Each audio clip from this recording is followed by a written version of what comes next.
नमस्कार, हा आहे माझा पहिला मिनी व्लॉग आणि आज भागवत एकादशी निमित्त आमच्याकडे भजन होतं.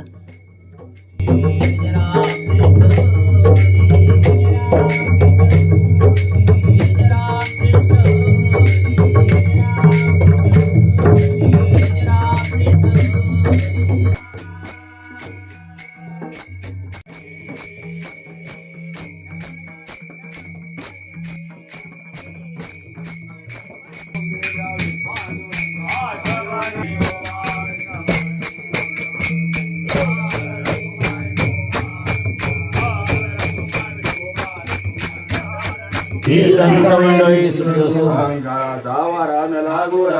माझ्या विश्वासा कल्याण जाम विधान. तुम्हाला हा माझा मिनी व्लॉग कसा वाटला मला कमेंटमध्ये नक्की कळवा.